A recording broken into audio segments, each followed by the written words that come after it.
بسم اللہ الرحمن الرحیم۔ عزیزان گرامی، ناظرین کرام،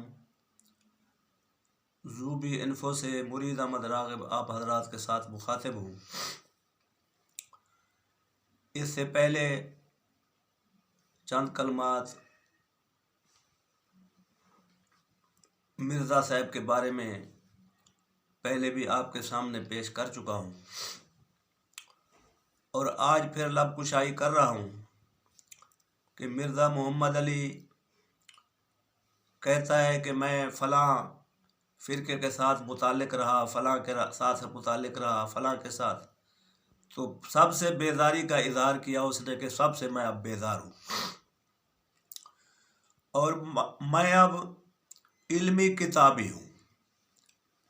تمام فرقے غلط ہیں، بس علمی کتابی فرقہ جو ہے وہ بہتر ہے، اور میں علمی کتابی ہوں۔ تو عرض یہ ہے کہ مسلمانوں کو چھوڑنے کا اور الگ راستہ اختیار کرنے کا یہ ایک غلط طریقہ ہے جس میں اسلام میں اس کی کوئی گنجائش نہیں ہے۔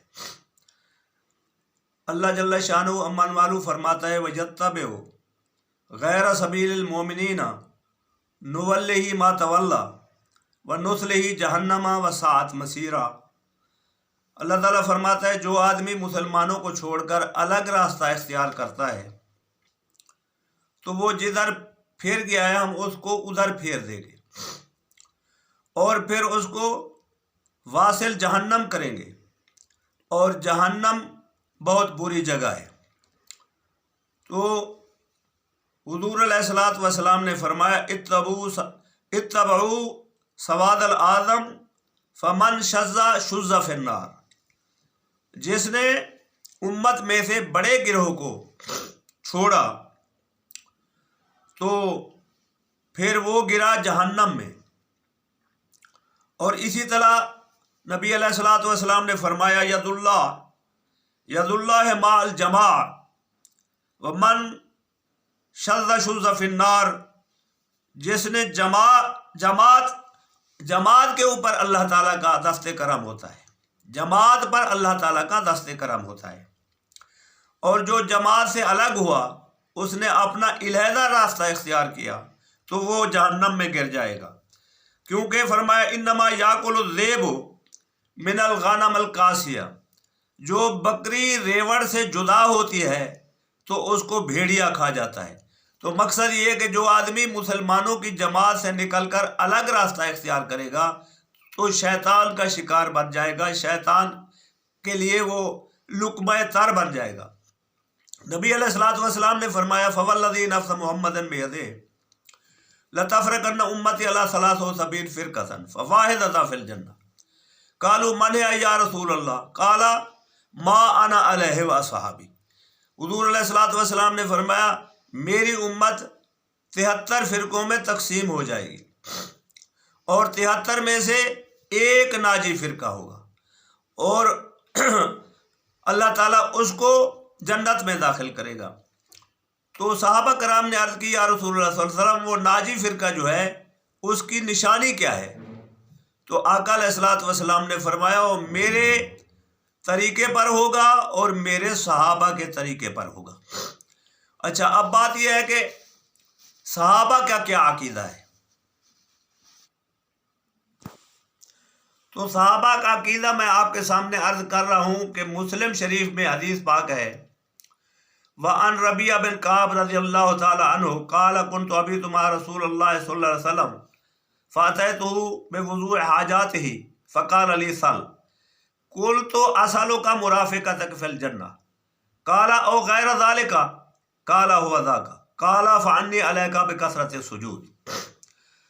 حضرت ربیعہ بن کعب رضی اللہ تعالیٰ عنہ فرماتے ہیں کہ میں نے ایک رات حضور علیہ الصلوۃ والسلام کی خدمت میں گزاری اور آپ کو ضرورت کی چیزیں پیش کرتا رہا، تو حضور علیہ الصلوۃ والسلام مجھ پر راضی ہوئے اور دریائے رحمت جوش میں آیا، اور آپ نے فرمایا اے ربیعہ جو مانگنا ہے مانگ لے۔ حضور علیہ الصلوۃ والسلام نے سوال کو مطلق رکھا اور یہ قید نہیں فرمائی کہ میں یہ چیز دے سکتا ہوں اور یہ نہیں دے سکتا۔ تو صحابی کا جو عقیدہ ہے وہ سامنے آ رہا ہے۔ اب صحابی کیا مانگ رہا ہے؟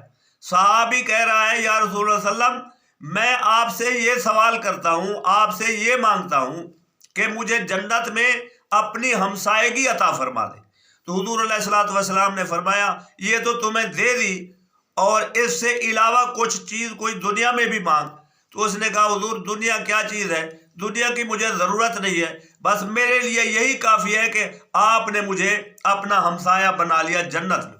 تو حضور علیہ الصلوۃ والسلام نے فرمایا فانی علیکا بکثرت السجود، اے ربیہ میرے قریب تو بڑے بڑے لوگ رہیں گے، انبیاء کرام ہوں گے، صدیقین ہوں گے، بڑے بڑے شہداء کرام ہوں گے، اور تم ہمارے قریب رہنا چاہتے ہو تو اس کے لیے البتہ تمہیں تھوڑی سی مشقت کرنی پڑے گی، اور وہ یہ ہے کہ سجدوں کی کثرت کر، یعنی مطلب یہ کہ اپنا مرتبہ بلند کر۔